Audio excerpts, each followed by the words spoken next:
మహాదేవుని లీలా విలాసము మహాశివ పురాణము సచిత్ర నిత్యపారాయణ గ్రంథము పుట్టింటికి ఉమ పయనము బ్రాహ్మీ మహేశ్వరి చైంద్రీ కౌమారీ వైష్ణవీ తథా చాముండా చైవ వారాహీ లక్ష్మీశ్చ పురుషాకృతి.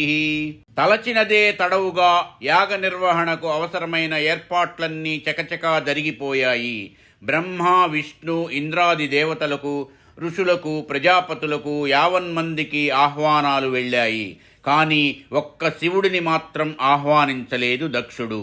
కనీసం తన కుమార్తె సతీదేవికైనా వర్తమానము పంపలేదు. తన భర్త మహాయాగాన్ని తలపెట్టి కన్న కుమార్తెన్ని అల్లుడిని ఆహ్వానించకపోవడం దక్షుని భార్య వీరణిని కలచివేసింది. ఆమె భర్తకు నచ్చ చెప్పడానికి ఎంతగానో ప్రయత్నించింది. కానీ దక్షుడు వినలేదు. సరికదా, వాడా పిల్లనిచ్చిన మామగారికి మహాసభ సమక్షంలో తన సేవకుని వల్ల ఘోర అవమానము జరుగుతుంటే పన్నెత్తి పలకరించని వాడు వాడా వాడా నా అల్లుడు, ఏమి చూసుకొని వాడికా మిడిసిపాటు.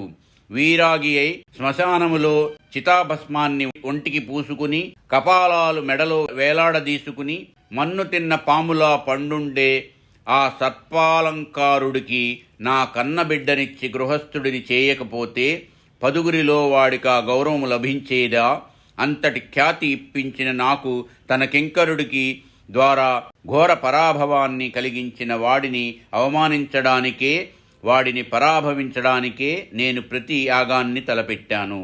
అందుకే వాడికి వాడిని వలచి వరించిన ఆ ఉమాదేవికి ఆహ్వానము పంపలేదు. నీకు ఇదే నా హెచ్చరిక. ఆహ్వానము లేదుగాన వారు ఇచ్చటికి రారు. ఒకవేళ సిగ్గులేక వారు వచ్చినా నీవు పన్నెత్తి పలుకరించరాదు, కన్నెత్తి చూడరాదు. నా ఆజ్ఞను ధిక్కరించావా జాగ్రత్త అని తీవ్ర స్వరంతో భార్యను హెచ్చరించాడు దక్షుడు. ఆ ఆజ్ఞాపాలనను ఎదిర్చలేని వీరణి కళ్ళనీళ్ల పర్యంతమైనది. దక్షుని యాగమునకు యావన్మంది తరలిరాసాగారు. దేవతలు కొందరు ఆకాశయానం చేస్తూ ప్రయాణించసాగారు.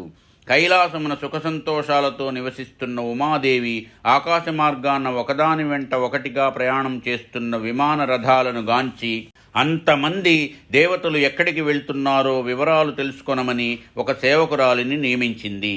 ఆ సేవకురాలు వివరాలు సేకరించుకువచ్చి, అమ్మా, తమ తండ్రిగారు బృహస్పతి సవనమను మహాయాగమును తలపెట్టినారట. వారందరూ దక్షయజ్ఞమునకు ఆహ్వానములందుకొని అక్కడికే వెళుతున్నారని తెలిపినది. తన తండ్రి దక్షుడు యజ్ఞము తలపెట్టాడా? తనను పిలవకుండానే నిర్వహిస్తున్నాడా? ఉమ తక్షణమే శంకరుని వద్దకు వెళ్ళి ఆ విషయము ప్రస్తావించింది. ప్రయాగలో జరిగిన దాన్ని శివుడు ఆమెకు తెలిపి, ఉమా, ప్రయాగ ఘటనకి ప్రతీకారముగా నీ తండ్రి దక్షుడు నిరీశ్వర యాగాన్ని తలపెట్టాడు. అందుకే మనకి ఆహ్వానము పంపలేదు అని తెలిపాడు. నిరీశ్వర యాగమా? నా తండ్రి తలపెట్టాడా? నమ్మనుగాక నమ్మను. అతడు తలపెట్టినది బృహస్పతి సవనము అను మహాయాగమట. అయినా వారు మనకి ఆహ్వానము పంపాలా? అది నాకు పుట్టిల్లు, మీకు అత్తవారిల్లు కనుక మనం మన ఇంటికి ఆహ్వానం రాకనే వెళ్ళవచ్చు అంటూ పలికింది ఉమ. ఓం నమః శివాయ, ఓం నమః శివాయ, ఓం నమః శివాయ. సర్వం శ్రీ ఉమామహేశ్వర పరబ్రహ్మార్పణమస్తు. స్వస్తి. మా ఈ వీడియోలు మీకు నచ్చినట్లయితే please like, share and subscribe.